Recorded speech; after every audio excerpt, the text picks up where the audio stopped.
આમોદમાં તિલક મેદાન ખાતે આવેલ વેરાઈ માતાજીના મંદિરે ચૈત્ર સુદ એકમથી શરૂ થયેલો નવચંડી યજ્ઞ ચૈત્ર સુદ આઠમ સુધી યોજાયો હતો।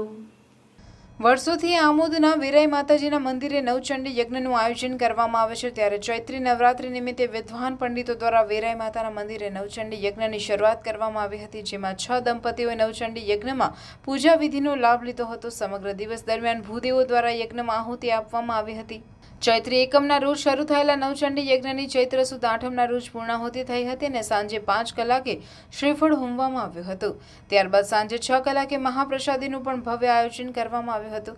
અત્રે ઉલ્લેખનીય છે કે આમોદમાં બાબુભાઈ માછી દ્વારા શ્રી વેરાઈ માતાજીના મંદિરે વર્ષોથી નવચંડી યજ્ઞ તેમજ મહાપ્રસાદીનું ભવ્ય આયોજન કરવામાં આવે છે। આમોદ ગામની અંદર તિલક મેદાન ખૂબ પ્રાચીન મંદિર, 500 થી 700 વર્ષ જૂનું વેરાઈ માતાનું દેવસ્થાન અહીંયા આવેલું છે।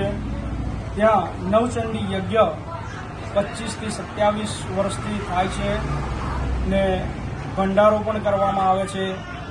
એમના ટ્રસ્ટી શ્રી બાબુભાઈ હસ્તક આ બધું કાર્યક્રમ યોજવામાં આવેલ છે ને બધાનો સાથ સહકાર ને સંપૂર્ણ માતાજીની અસીમ કૃપાથી માતાજીના જવારા સ્થાપના અને દરેક કાર્ય ને દરેકની મનોકામના પૂર્ણ થાય એ હેતુથી આ કાર્ય યજ્ઞ કરવામાં આવે છે।